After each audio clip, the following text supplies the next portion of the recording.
I've continued laying in my interview sound bites, and everything is generally in the right order. But because we're dealing with real people who are expressing their own thoughts and ideas, not everything is presented in the most concise of manners. There are pauses and ums and ahs and rephrases that can be cleaned up, which is what we're going to do here. We'll examine how to remove material using lifts, extractions, and basic trims. All right, so before we dig into individual sound bites, I do just want to briefly cover removing entire shots. If I want to get rid of one shot or multiple shots, I just need to select them. And then if I press delete on the keyboard, then a gap is left in its wake. This is called a lift, getting rid of material and leaving this gap. Let me undo that, Command Z. And instead, if I select the shot or shots and I press Option Delete or Alt Backspace on a PC, everything ripples down and the gap closes up. Let me undo that as well. So that is removing entire shots in your sequence. Now I'd like to just briefly show you the razor tool. I'm going to come to this second shot here and play over it. The history of the bakery is that we are a very, very small family-run bakery with 4 generations in the village of Capperquin in West Waterford, Ireland. All right, so Esther is a nice speaker, but she does have just a couple of ums that we'll want to remove. And the first one is right here. I'm just going to play over this one more time. Okay, so the is right here. And I'll show you how to remove this with the razor tool, and then we'll take a look at how to do it a little bit more efficiently. The razor tool is over here, keyboard shortcut C. So I'm just going to press C, and I'm going to surround my with cuts. And remember, when you enact one of these tools, always go back to the selection tool, keyboard shortcut V, when you're done, especially when you have the razor tool or you'll start cutting up your sequence. So I'll press V, and I'm just going to select this. And if I press delete, I leave a gap. But if I press Option Delete, then I'll ripple it closed. And I'll give it a play. Run bakery with 4 generations. All right, so we removed the but it isn't the most efficient way of doing this. Let me undo several times, get rid of those cuts. And now I'd like to show you how to do the same thing, but with in and out points and with an extract. Okay, so I'm again going to surround the but instead of with cuts, I'm going to do it with in and out points. Make sure that that's it. Yes, so I'll do an in here. And an out there, and then we're going to use the extract key. That is this command on the interface, keyboard shortcut apostrophe, okay?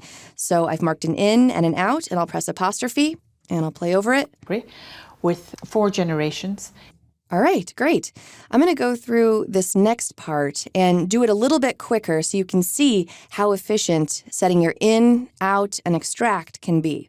So let's go forward and play. In the village of Capperquin in West Waterford, Ireland. In, out, and apostrophe extract. In West Waterford, Ireland. You've had. All right, great. So hopefully you can see that that is a really quick way of eliminating material. Let me just undo that, Command Z. And I want to show you what happens if instead of doing an extract, you do a lift. This is the command for lift on the interface. The keyboard shortcut is semicolon. So I'll press semicolon, and you can see that a gap is left in its wake. Certainly not what I want to do here. There are some scenarios where this is useful, but not here. Let me undo that. And I also want to draw your attention to the track selectors. We know that track selectors are important when you're inserting material. They're also important when you're lifting out material. So for example, if I just had my audio selected and not my video, and I press semicolon, then you can see that audio only comes out, and then vice versa for video. Let me undo that. I also just briefly want to show you what happens when you do that and you extract material. All right, so I just have video selected. I'm going to press apostrophe to extract. All right, and both video and audio were extracted. Might not be what you expect. And that is because of our sync locks. Because our video and our audio are locked together in sync, Then when I extract material from video, audio is likewise removed. So if I turn off my sync locks and then just extract video, watch what happens. I'll press apostrophe. You can see that everything downstream is out of sync, okay? So most of the time you do want to leave sync locks on. There are certain scenarios where it's useful to turn them off. But if this ever does happen to you, then just undo and then check your sync locks and move forward. All right, so all of that said, I do want to remove this. I'm going to just press apostrophe and we can move on. I have a few more markers downstream where we can take a look at removing some material. I'll go ahead and play over this. As well, whereas I come from a tradition of people. All right, so we'll just get rid of that first syllable that she says on tradition because she starts over. Whereas I come from a tradition.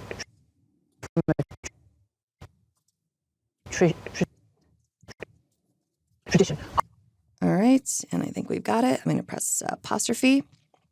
I come from a tradition of people. All right, that's nice and cleaned up, and I'll just do one more for now. We're very proud that our bread is very well baked. All right, and find out where we need to set our in and out point there. Very proud that our bread is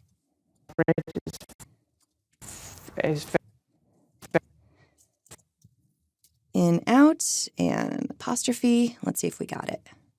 that our bread is very well baked and it's unique. All right, I like it. So we're going to keep moving down the sequence and extract more ums and ahs and dead space so that Esther is concise and sounds her best. Just one final way of extracting material that I want to show you right now, and that is by trimming at the beginning or end of a shot.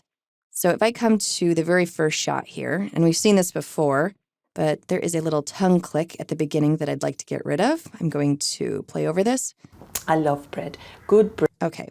I know that I could set an in and an out and extract, and I've gotten rid of it. I love bread. Okay, let me undo, and then I'm going to clear my in and out points. I also want to show you that you can trim this away. So if I grab the edge of a clip and then just drag in, now I've eliminated those frames. I love bread.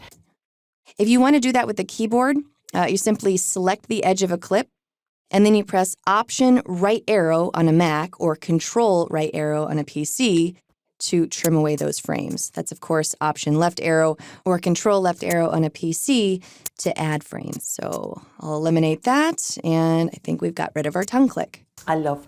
And I think I need one more frame, so Option right arrow, and we've got it. I love bread. All right, great. We'll learn many more methods of trimming in Chapter 5, but I did just want to show you this one for right now. All right, so if you'd like, you can compare my pre-remove sequence to my post-remove sequence just by removing my ums and ahs and rephrases and any dead space. I brought it from 346 to 318, all by cutting the fat, as they say in the editing world.